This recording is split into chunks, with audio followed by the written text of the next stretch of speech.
خاندان زہرا پر باواز بلند صلوات۔ اللہم صلی علی محمد و آل محمد ظہور امام زمانہ ایک آواز بلند صلوات۔ اللہم صلی علی محمد و آل محمد شیعان حیدر کرار جہاں کہیں پر بھی ہے، جس گلی میں بھی ہے، جس شہر میں بھی ہے، ان سب کی سلامتی کے لیے ایک آواز بلند صلوات۔ اللہم صلی علی محمد و آل محمد رحم اللہ من قرأ الفاتحہ۔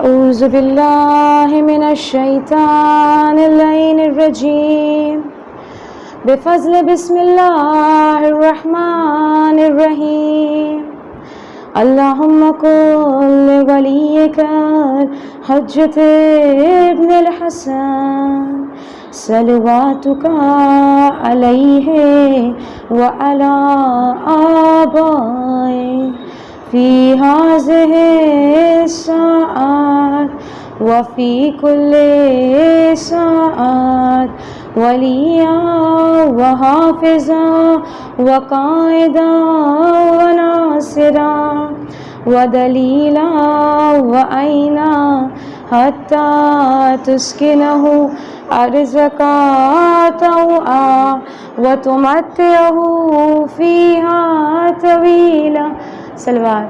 اللہم صلی علی محمد و آل محمد بسم اللہ الرحمن الرحیم الحمد للہ رب العالمین باری الخلائق اجمعین فاطر السماوات والارضین والصلاة والسلام علی اشرف الاولین والآخرین خاتم النبیین شفیع المذنبین ابی القاسم محمد اللہم صلی علی محمد و آل محمد وعلى آلہ الطیبین الطاہرین المظلومین المعصومین ولعنۃ اللہ دائمۃ الباقیہ وعلى أعدائهم وقتلتهم أجمعين من الآن إلى قيام يوم الدين أما بعده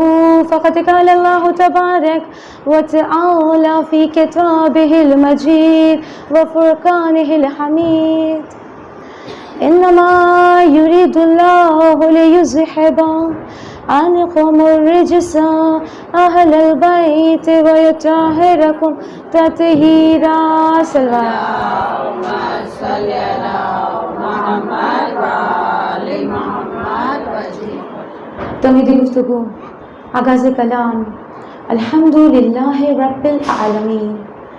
تمام تر تعریف اور تمام تر حمد و ثنا اس پاک پروردگار کے لیے ہے کہ جو عالمین کا پالنے والا ہے، جس نے ہمیں اس پوری کائنات کو پیدا کیا اور ہمارا خلق کرنے والا یقیناً ہمارا پالنے والا ہے۔ اس نے ہمیں ایسے ہی نہیں چھوڑ دیا بلکہ ہر لمحہ ہمیں نعمت عطا کی۔ عزیزان محترم، وہ پروردگار جو خود آنکھیں نہیں رکھتا مگر ہر آنکھ رکھنے والوں کو وہ نگاہ بصیرت عطا کرتا ہے، جو خود زبان نہیں رکھتا مگر ہر زبان رکھنے والوں کو وہ بولنے کی طاقت اور صلاحیت عطا کرتا ہے۔ اور عزیزان محترم، یہ ایسی چیزیں ہیں، ایسی عطائیں ہیں پروردگار عالم کی کہ جو ہمارے پاس ہے، اس لیے ہمیں اس کی قدر نہیں ہے۔ اس کی قدر یقیناً وہ جان سکتا ہے کہ جو ان صلاحیتوں سے محروم ہوتا ہے۔ تو